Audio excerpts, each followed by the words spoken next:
and welcome back to New Frontiers in Lyme Treatment. This is the second part of our series.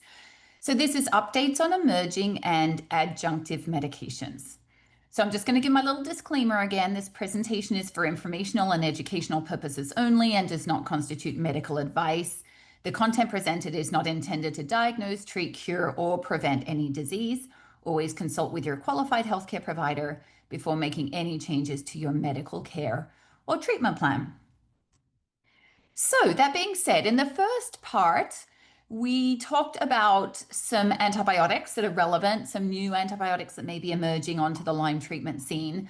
In this section, we're going to talk about other notable treatments. So not antibiotics per se, but medications and modalities that I think are significant and that deserve to be talked about and highlighted, and things that I'm using in my patients for chronic tick-borne infections. So let's start with low-dose naltrexone, or LDN for short.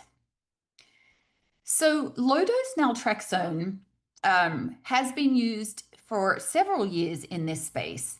So naltrexone, ordinary naltrexone, not low-dose naltrexone, was originally approved in higher doses for opioid addiction. So it's used to help people get off morphine and heroin and things like that. But that's doses of like 50 to 300 milligrams. That's a whole different way of doing it. So what research has found is that in low doses, we're talking typically 1.5 to 4.5 milligrams, it acts as an immune modulator, not an immune suppressant. And so it has a couple of different activities or ways of working that I'm going to talk about. So the first one is it helps to rebalance immune function, which is especially useful in autoimmune disease, where the immune system is like overactive and starting to react to your own tissues. Chronic infections, which may trigger autoimmunity, but that may also lead to like immune suppression, and inflammatory syndromes, because wherever there's immune complexes, there's going to be inflammation as a secondary effect. So LDN may help a lot of different conditions, but relevant to what we're talking about here, Lyme disease, fibromyalgia, chronic fatigue syndrome, which are really just syndromes anyway and often have Lyme disease at their root, Hashimoto's thyroiditis, rheumatoid arthritis, which of course is autoimmune, Hashimoto's is autoimmune, Crohn's, which is also autoimmune, and autism spectrum disorder. I've seen great benefits in kids on the spectrum, and that's probably more about the secondary effect, which is the increase or the influence on endorphin production, which we're going to talk about in just a minute. So basically, any condition involving immune dysregulation may benefit from LDN. And again, I stress that it's immune dysregulation in either way. So there could be low or weakened immune function, or there could be sort of hyperactive autoimmunity going on. And low-dose naltrexone can act as a modulator to bring things back into balance without specifically being immune suppressive, nor being specifically immune stimulating. So how does LDN work? Well, it works in a couple of different ways, but essentially it has a mild binding effect with opioid receptors, not a total block of receptors like higher doses, but a mild binding effect, which causes the body to upregulate natural production of enkephalins and endorphins. So two different types of chemicals in our body. Enkephalins are immune modulating chemicals. So this is what gives us that immune balancing effect that I just talked about. It'll strengthen a weakened immune system or dampen dysregulated immune function or autoimmunity. So that's one of the great benefits of LDN. It's a balancer. It's not a stimulant or an immune suppressant. So the result is it can reduce inflammation. It can enhance immune surveillance, meaning just make the immune system work better within itself. It can help to regulate immune suppression caused by tick-borne pathogens. And increasingly, we're seeing it being helpful with mast cell activation syndrome, or MCAS. So I'm seeing a lot more MCAS in my patients these days. I think it has to do with seeing a lot more mold in my patients these days. Um, in a practitioner group that I'm in, we also have a theory about that with the emergence and the increase of 5G, that may be making people more sensitive.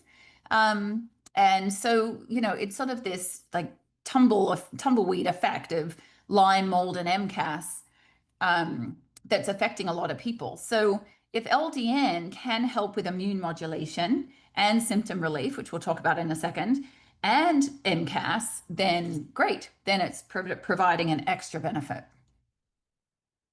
So the second group of chemicals it upregulates are endorphins. And endorphins are our feel-good chemicals. So potential benefits here from endorphin upregulation are reduces pain, improves sleep, increase energy, and improve mood. So if you ask your average Lyme patient if they'd like less pain, better sleep, better energy, and better mood, most of them would say yes, please. Now, I have had a few people ask me, well, it's just a band-aid. I don't want to just put a band-aid on my symptoms. Like, I'd rather really just get to the root cause. And my answer to that is twofold. One is it's not just about the endorphins, it is actually providing an immune regulating effect, which can help your body then deal with the infections, which are the root cause. So there is a root cause benefit there as well. But also, while we don't want to just put band-aids on things and leave it at that, if we can get inflammation down, if we can get better sleep quality, if we can help with mood, I mean, that just helps with overall healing all the way. The sleep one, especially. If you can get better sleep, you do more healing, and your cortisol is lower at night, so your immune system can come and do its like housekeeping. So better sleep quality can potentiate healing. Also, reducing pain might also then produce better sleep because some people wake up in the night with pain. So I always encourage people, don't look at this just as a band-aid, look at it as a tool to help support your body while we work on the underlying cause. And I feel like it's a very good medication for that. So, like I said, benefits for Lyme patients: improves sleep, reduces pain, increases energy, helps regulate immune suppression caused by tick-borne pathogens, and supports a more balanced immune response, improving overall recovery. So it's not a standalone treatment, but it's very complementary to other modalities that we might do. Now, I will say LDN is generally very well tolerated. Um, I used to start my adults and even kids for that matter on 4.5 milligrams, which is the full dose of low dose naltrexone. And what I do now is I start everyone on maximum of 1.5. And if I have someone who's super sensitive, we might even start on zero point 0.5 milligrams.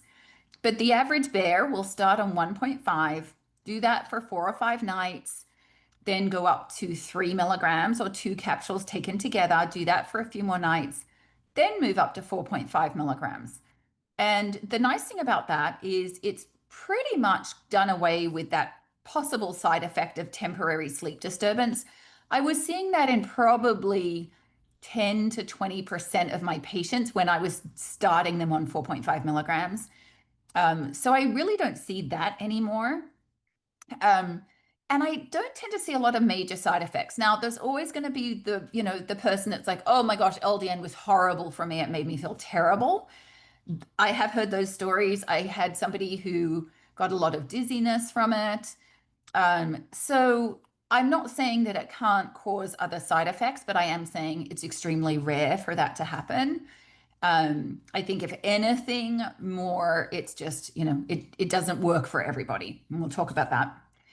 So cautions, I would say, in Hashimoto's, it may improve thyroid function by reducing that autoimmunity. So monitoring medication dose, because there may be changes in medication doses that would be required.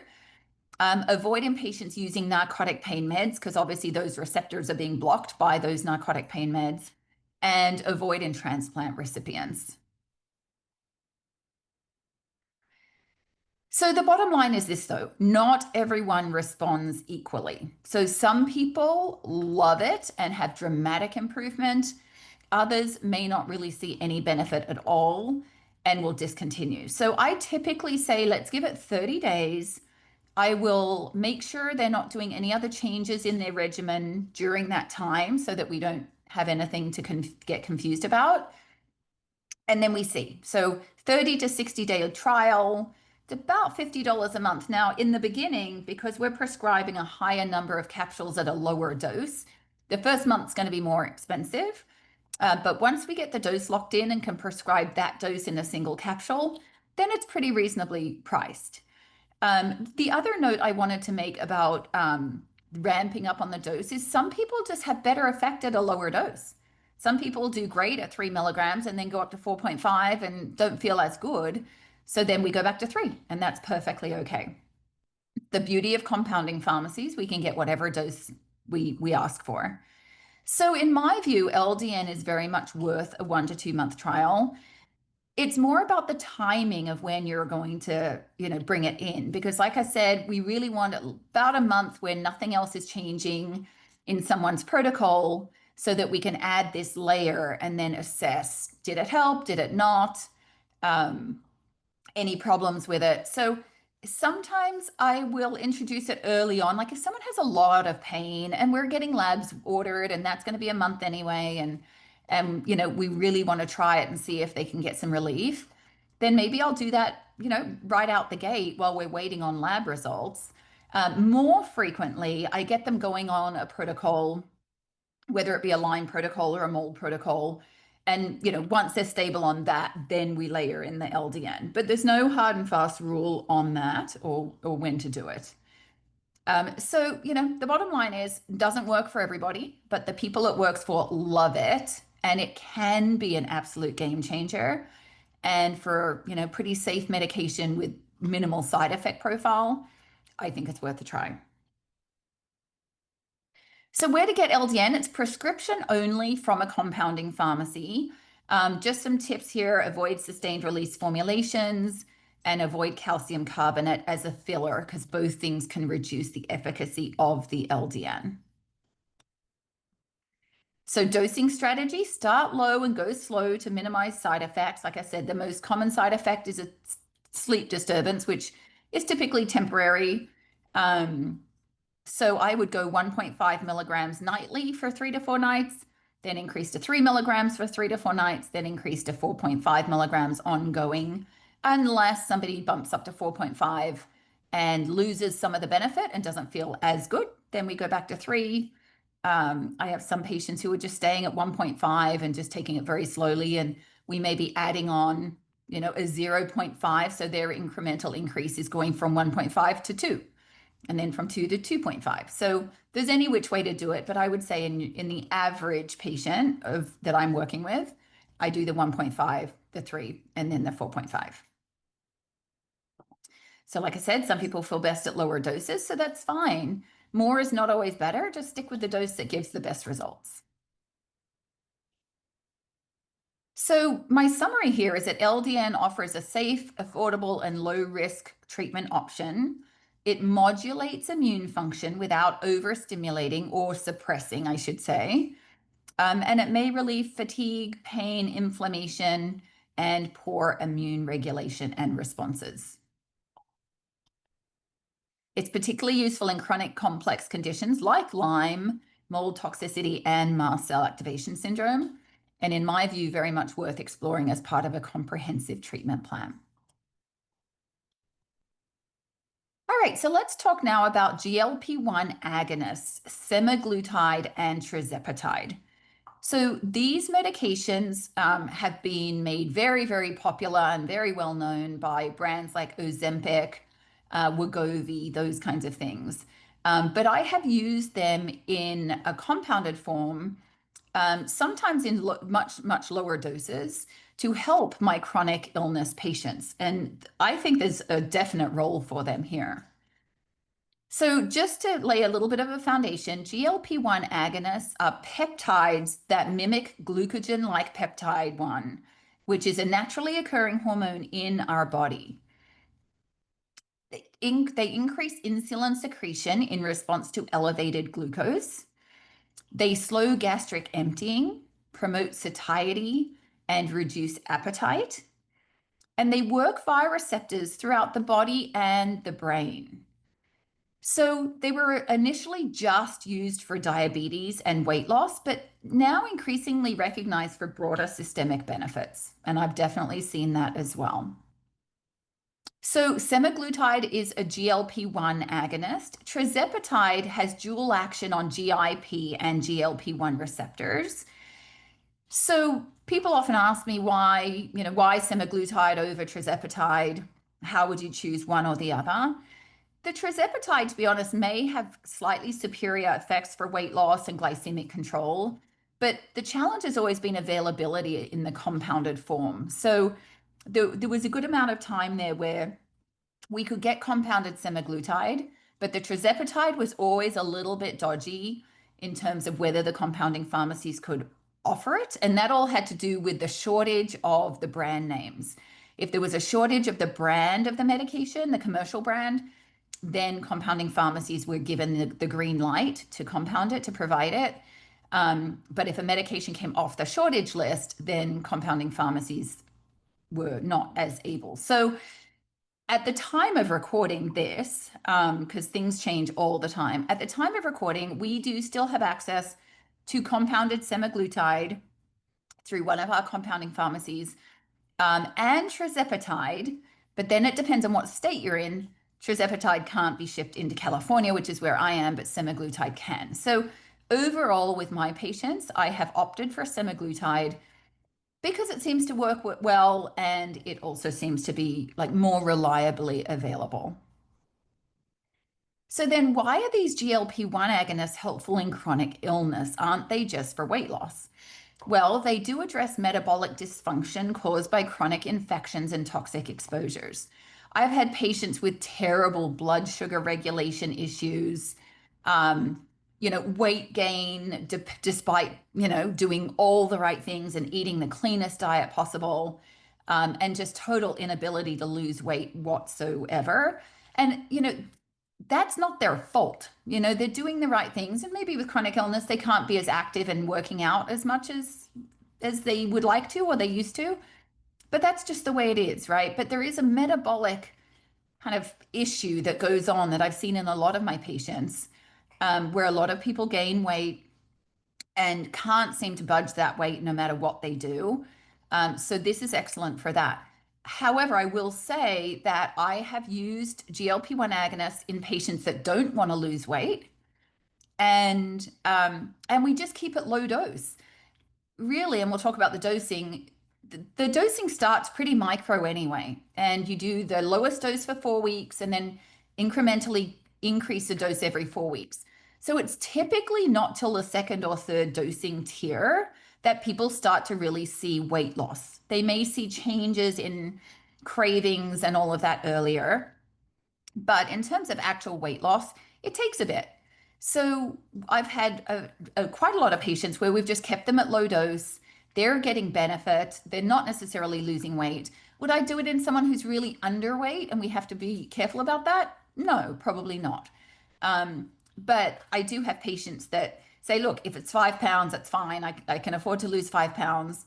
I don't want to lose any more. Fine. We just stay low dose and still get some of the benefits that we're going to talk about. The other thing I love about these peptides is that they regulate cravings. They help with compulsive eating and food addiction.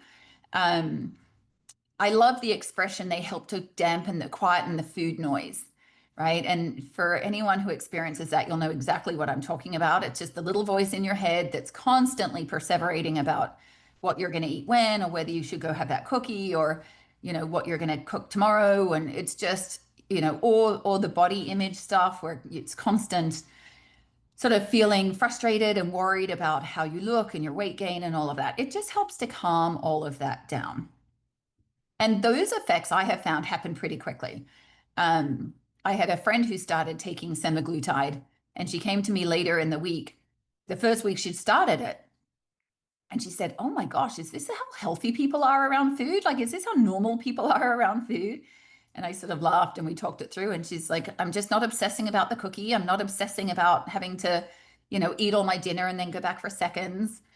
And she's ended up staying low dose. She's lost some weight, but she's very, very happy with just the freedom from having to, be thinking and worrying about food all the time.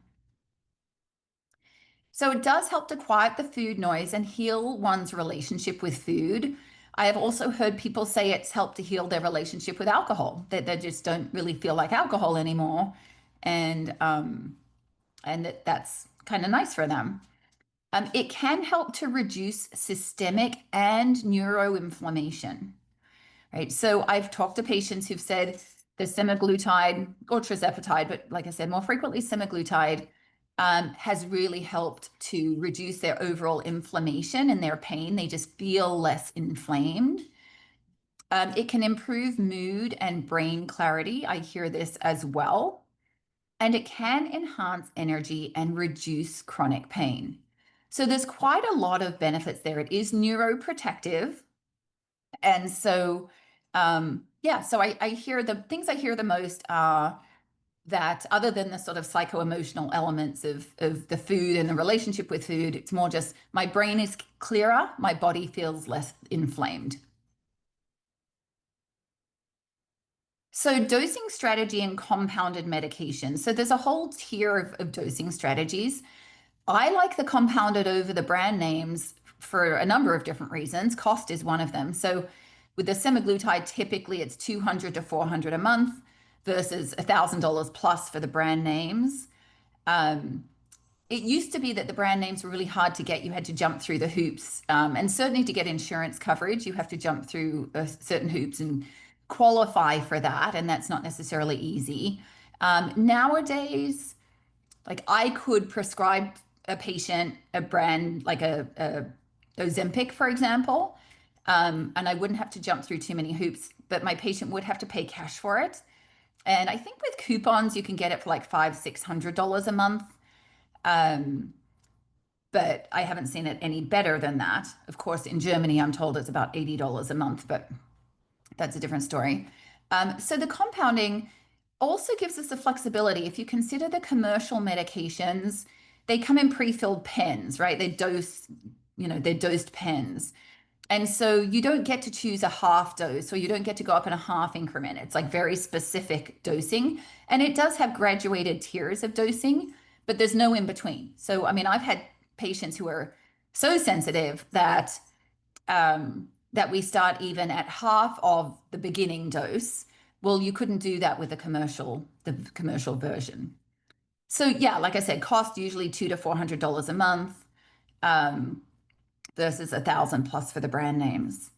So we start very low dose. So it's 0.05 of an ml for semaglutide. So that's 5 units on an insulin syringe, 0.25 milligrams for tirzepatide. And then every 4 weeks, that number goes up. It's given by weekly subcutaneous injections, so it's pretty easy to administer. I've taught many people how to give a subcu injection, and it wasn't nearly as scary as they thought it was going to be. And there is an option for microdosing long-term maintenance. So I hear this term microdosing thrown around a lot. There's nothing magic about microdosing the GLP-1s. It just simply means staying at a low dose, right? Just, starting at a low dose, staying at a low dose. That's kind of all it means, other than titrating up every 4 weeks and getting to the higher doses, which is kind of necessary for people who have significant weight to lose. However, for people who are looking just more for the inflammation and brain benefits, then just doing a low dose is safe to do over the long term and can provide excellent improvements for them. So managing side effects. Everyone's obviously heard the horror stories about the side effects. I mean, look, there are people who get GI upset. That's all there is to it. So nausea, constipation, diarrhea are the most common side effects. For some, they pass after a week or two. For others, they're severe and they don't want to continue with the medication. And so we don't. Um, but there's also people who get zero side effects whatsoever and just goes, straight to feeling really good. So I mean, mitigation strategies, slow dose titration. Like I said, I've even had people who start at half of the beginning dose. It's actually the hardest part of that is the logistics of the syringe, getting just that little of amount in there. There are GLP-1 specific probiotics. I haven't used those a lot, but I've heard that they can help. And then just, dietary lifestyle factors, staying very well hydrated, eating enough dietary fiber, maintaining good protein intake. So, non-negotiable when on GLP-1s is being very intentional about protein intake. And I talk to my patients about this and I say, the non-negotiables are high protein intake and doing some strength training if possible. We'll talk about that. Understand that people with chronic complex illness have limitations in what they can do activity wise, but where possible. And I found relatively few patients experience these issues when dosed carefully, and just, go low and slow. And usually it will turn out fine. So, who are these peptides potentially for? I would say chronically ill patients with metabolic dysregulation, food cravings, or inflammation. Patients doing all the right things and still not seeing weight or metabolic improvement. Like I said, that happens a lot in chronic illness. I just think that I see so much of that. And we used to utilize HCG, weight loss protocol to help, and still do, and nothing wrong with that. But the peptides I find have been kind of easier for people to manage. It's for patients motivated to improve diet and lifestyle. It's not for people so they can sit on the couch and eat pizza and drink beer. I mean, but not many of my patients can sit on the couch and eat pizza and drink beer and get away with that. So most people that I'm working with are motivated and have already made improvements to diet and lifestyle. So this is just sort of a helping hand for them to continue that. It's not for patients seeking weight loss without lifestyle change. So here are some of the questions I get asked a lot. Can I get it if I don't have diabetes? The answer is yes, through compounded prescriptions. And I would update that to say, and again, laws are changing, regulations are changing. I would update that to say that potentially, yes, also the commercial brand names, but you certainly won't get insurance coverage on it. Another question, what if I don't want to lose weight? Okay, fine. Low dosing can target inflammation without major weight loss. So you just stay at the first tier, or maybe even go up to the second tier, and just make sure you're keeping your dietary intake healthy, and you won't necessarily lose weight.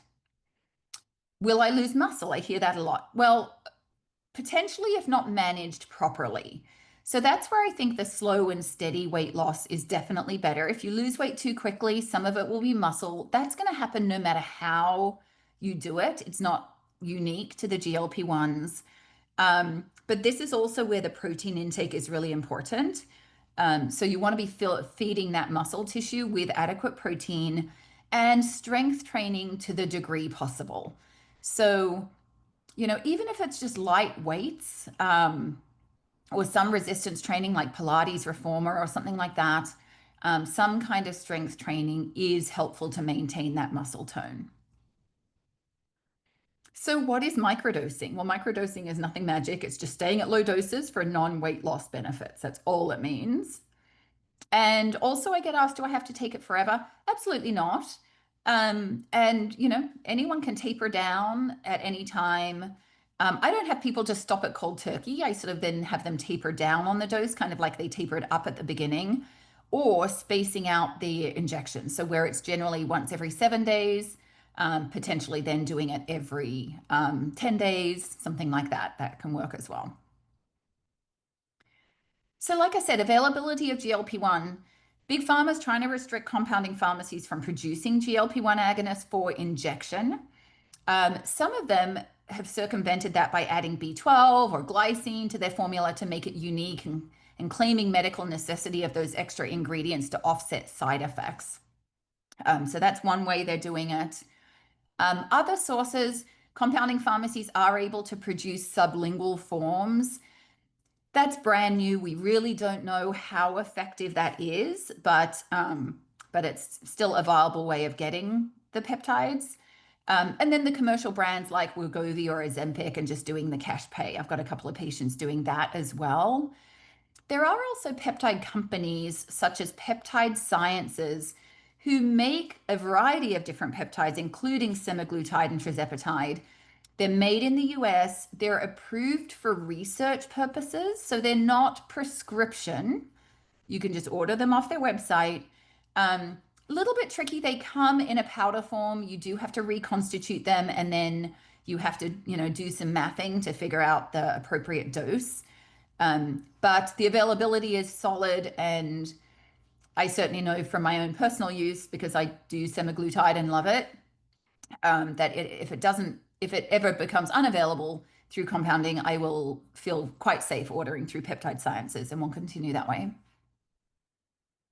So long-term strategy can maintain low dose for appetite control and mood stability. Recommend strength training and high protein intake as non-negotiable parts of success, and emphasize individualized plans and long-term metabolic health over quick fixes, right? So we want to be working with people, looking at their nutritional plans, and looking at lifestyle factors that they can adjust to help with metabolic health. And finally, we're going to talk about something previously known as SOT therapy. Its name has been changed to Q-Restrain. So we're all going to have to get used to that. But so in this presentation, I've mostly written both. I'm going to refer to it as Q-Restrain because I'm also trying to get in the habit myself. But we have known it as SOT therapy in the past. So, and SOT stands for Supportive Oligonucleotide Therapy. It's a precision genetic treatment developed by RGCC Labs, recently named Q-Restrain, and originally used in Europe for cancer. And now they've adapted it for Lyme disease and co-infections, so Borrelia, Bartonella, Babesia, etc., and chronic viruses like Epstein-Barr and HHV6. So it's got quite a wide application for our tick-borne pathogen folks. So how does it work? It's an autologous therapy based on RNA interference technology. So essentially, it's a gene silencing therapy. It blocks the essential biological processes of the target organism at the genetic level. So in layperson's terms, it messes with the bug's ability to replicate. So whether that bug we're targeting is Borrelia burgdorferi or Babesia duncani, the Q-Restrain remedy will work in our patient's body, and will restrict and dampen out the ability of that pathogen to replicate. So that's kind of its mechanism. It's got a 98% specificity to target genes, meaning the genes in the pathogens. It doesn't affect human cells. And so the ultimate goal is to shut down replication of that targeted pathogen by interfering with its ability to reproduce.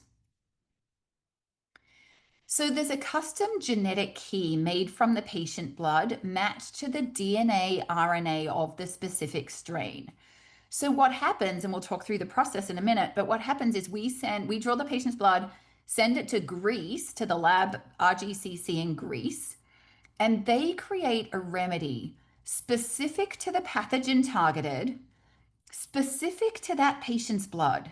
So if we infused that SOT or that Q-Restrain remedy into another patient, even if they'd had the same infections, it wouldn't work. It's very specialized and very targeted. So it's very unique in the way it works. And then the formula is sent back to the office, and then it's delivered by a single IV infusion. It takes about 30 minutes. It's a very sort of straightforward process. And then that Q-Restrain, that remedy, circulates up to 6 months, working continuously to block replication. So it does not alter human DNA. It's non-toxic, highly individualized, and it's immune neutral. Somebody can't have an allergic reaction because it's based on their own blood. So that's a really nice thing about it.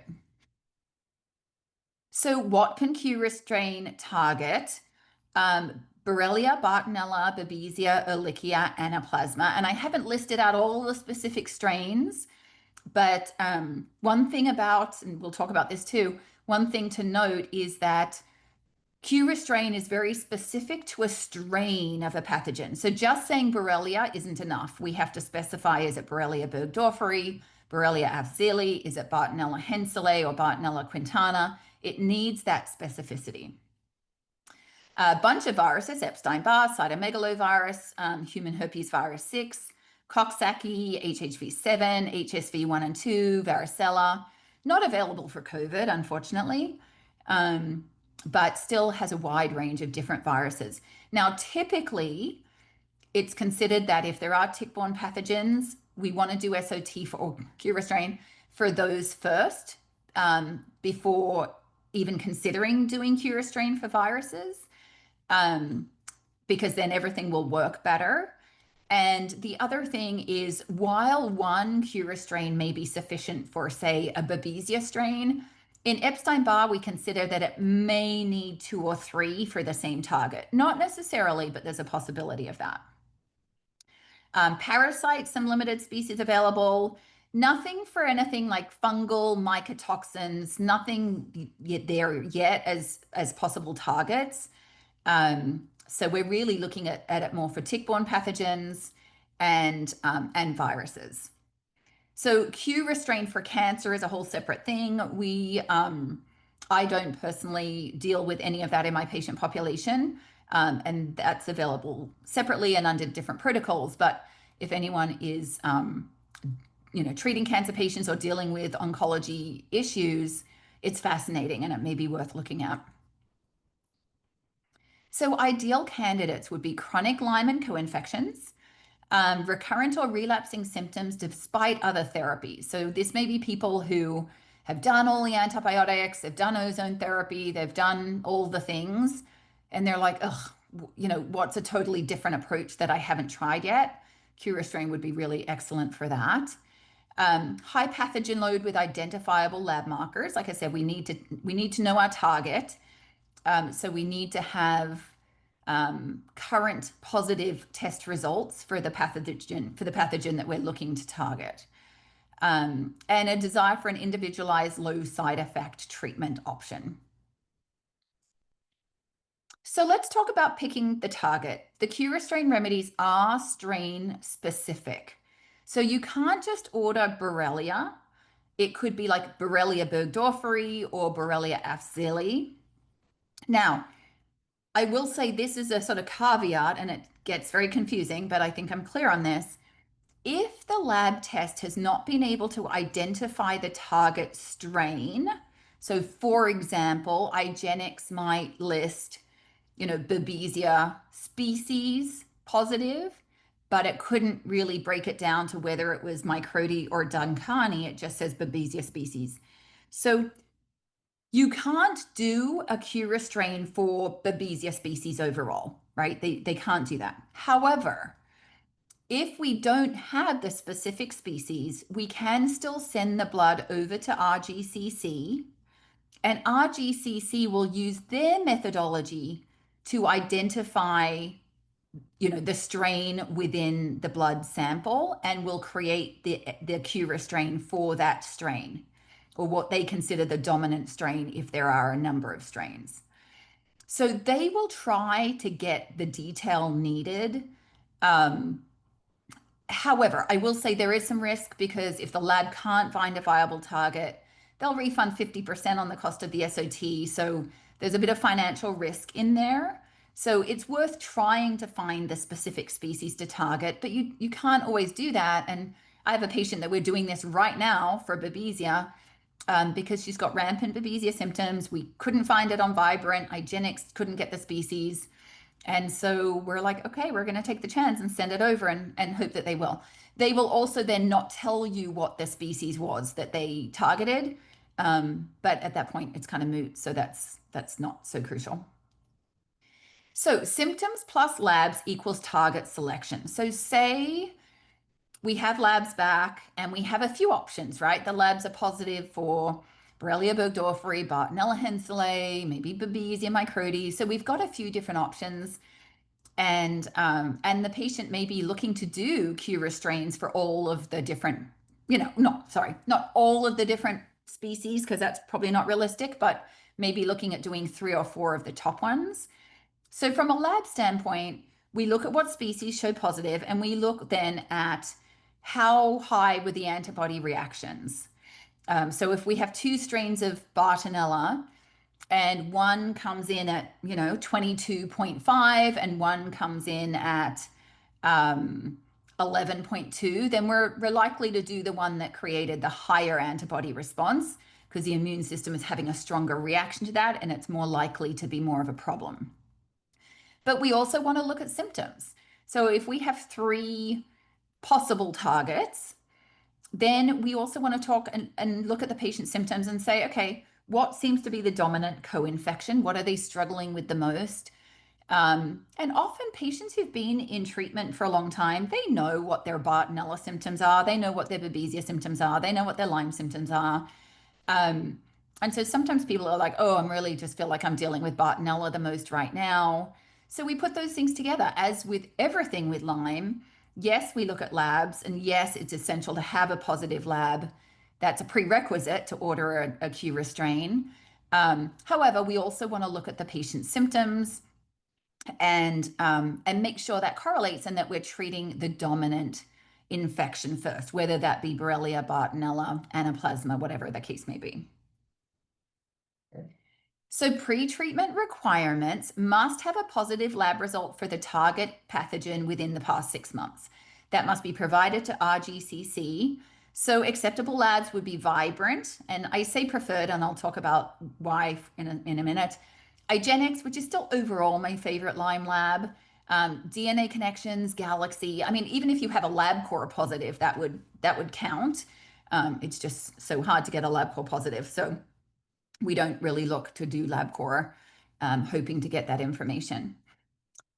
So Vibrant Tick-Borne Panels 1.0 or 2.0 are ideal for strain-specific identification. And so the reason we use Vibrant for Q-Restrain is that Vibrant 1 tests for multitude of different strains.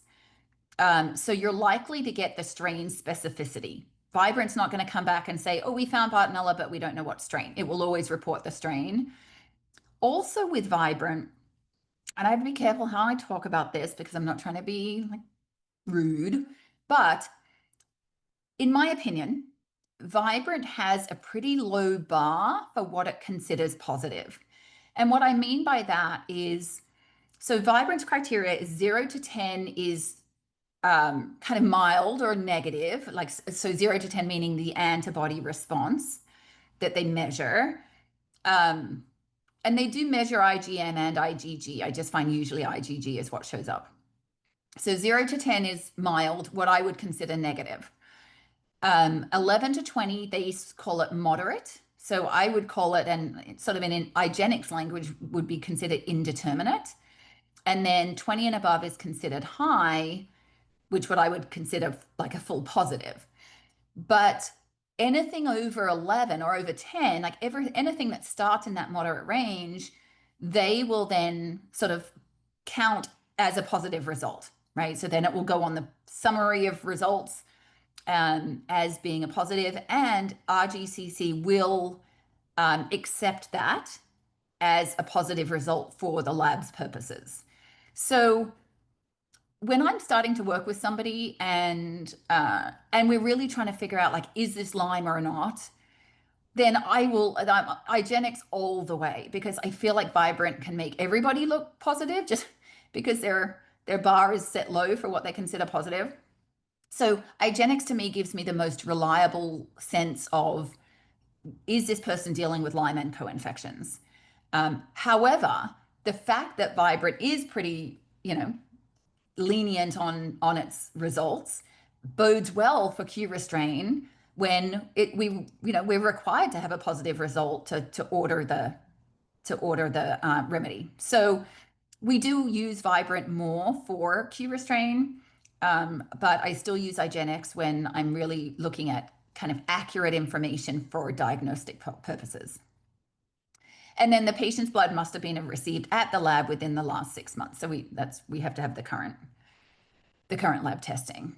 1 vial of blood is typically sufficient to create 2 to 3 Q-Restrain targets. So it's not like vials and vials of blood need to be taken.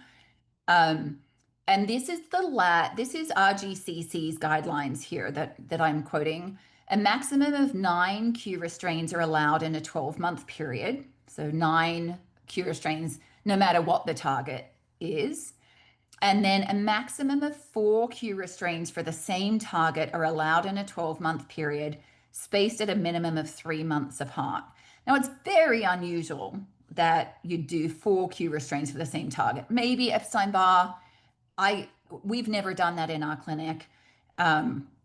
And the lab requires updated test results that show the pathogen is still present before a repeat for the same pathogen will be allowed. So I think that's a rare case, but it is important to note the maximum of 9 Q-Restrains are allowed in a 12-month period. Typically for us at Restore Medicine, we will not do them any closer than a month apart. The lab states they can't be closer than 21 days, but we stick to a 4-week stretch. So what's the process step by step? So first step is our patients come and have a consult with me. We go over their labs, order labs if they don't have them recent, go over their symptoms, and then decide which infection to target first. So again, labs plus symptoms equals decision. Then if there's no recent labs, we order the vibrant tick-borne panel. Most importantly, there are some rules about what to be off for 2 weeks before the blood draw to be sent to RGCC and 2 weeks before the actual infusion. So before the blood draw to go to Vibrant or for the lab testing, it doesn't matter. This is for the blood draw. We've picked our target, we've ordered the SOT, we've got the kit, and now we're getting the blood draw ready to send off to Greece. So patients have to stop herbs, antibiotics, ozone, high-dose vitamin C, antimicrobial therapies, including methylene blue. So anything antimicrobial that could have an antimicrobial effect on the pathogen. They don't want the pathogen being suppressed. When they get that blood test, they want the noise, right? They want to be able to find the targets and be able to create the most effective remedy. So we don't want to be sort of suppressing it or killing it off or doing whatever we're doing with our antimicrobials during that time. Supportive supplements are fine, detox helpers, glutathione, probiotics, all of that kind of stuff. It's just anything with an antimicrobial effect we want for 2 weeks before and at least a week after. So then we do the blood draw for the Q-Restrain. We send it off to RGCC in Greece, and it takes about a month for them to manufacture the remedy and ship it back to the clinic. And then again, same rules apply, 2 weeks off antimicrobials prior to the actual infusion. So most people are going to stay off antimicrobials since it's 2 weeks, and then say the remedy takes a month, but 2 weeks of that you're off. And 1 week after you're off. So there's only really a week or two in there that you could potentially go back to antimicrobials. So most of the time we just don't. So then allow 60 minutes for the IV infusion in clinic. There is a small steroid dose to improve efficacy of the remedy and vein absorption. I know that a lot of Lyme patients, freak out about steroids and say that steroids are terrible for Lyme. Yeah, high-dose steroids on a day-to-day basis aren't good for Lyme. They're immune suppressive, but this is a very small single dose that is there to improve the efficacy of the remedy getting into the bloodstream. And so we highly recommend our patients just accept that. Some have refused. We require them to sign a waiver. But I think that's only happened maybe once or twice. Generally speaking, we reassure patients, we're not talking about doing high dose prednisone, for months on end. We're talking about a very small steroid dose just to kind of make sure that the SOT or the Q-Restrain is getting its best chance as it goes into the body. Optional Pepcid for histamine-prone patients, but don't do any other therapies on the day of the infusion. and then 1 week off antimicrobials after the infusion, and then we can resume a treatment protocol. Now, say we do a Q-Restrain for Bartonella, but the patient has Babesia and has Babesia symptoms, then what we're more likely to treat for is Babesia. Like we're not going to go treating so specifically for Bartonella because we want the SOT to be doing that. But what I have seen sometimes, and this is, when people talk about bad reactions to SOT or Q-Restrain, what I have seen is that we do SOT for one co-infection and then another co-infection kind of kicks up and rears its ugly head. And that I have seen. And so that we need to monitor closely and say exactly that example. Like if we do a Q-Restrain for Bartonella and then all of a sudden somebody's Babesia flares, then we need to get them on treatment for Babesia until we can get to their Babesia SOT. So that's kind of the way it goes there. All right, so how many are needed? So each SOT or Q-Restrain targets only one species. So Bartonella henselae would need a separate target, would be a separate target than Bartonella quintana. So if we had two different strains of Bartonella and Bartonella was like really the dominant co-infection and really the big boss, then we would potentially do two Q-Restrains, one for each species. I do coach my patients that most patients benefit from between 2 and 4 Q-Restrains across different infections. Like I said, we wouldn't necessarily do 2 to 4 for one species, but I do tell people, especially when we know they have co-infections, think of it as potentially 3 or 4 when you're, budgeting in your head and just kind of planning out. Doing one is often not enough unless we have that, I don't want to say lucky, but that rare individual. And I had a gentleman I spoke to recently who really and truly only had Borrelia. I mean, multiple testing over the years, different treatments for different co-infections, did nothing. No co-infections ever came up on testing. Borrelia, Borrelia, Borrelia all the way. So in that case, he may only need to do one, but most often we look at doing a few. So like I said, you can do up to 9 a year. We wouldn't really do that. I don't think we've ever done that many. But you can repeat the Q-Restrains for the same infection, space 4 to 6 months apart as needed. So the Q-Restrain is going to work the most effectively for the first, 3 to 4 months, and then sort of start to taper off at the 4 to 6 month point. I have one patient who like pretty much got symptom free. I mean, his Bartonella was so bad and he did all the things, double dose Dapsone protocol, like all the things, and would keep relapsing on Bartonella. And did a Bartonella Q-Restrain and had 12 months of relief from Bartonella symptoms. Not saying he was symptom free overall, but he was functional. And then at the 12-month point, he started feeling some symptoms creep back in. So he's like, right, I'm going, let's get a lab. I'm getting my next Bartonella. And he said, gosh, if I have to do a Bartonella SOT once a year for the rest of my life to maintain this level of functionality, totally worth it.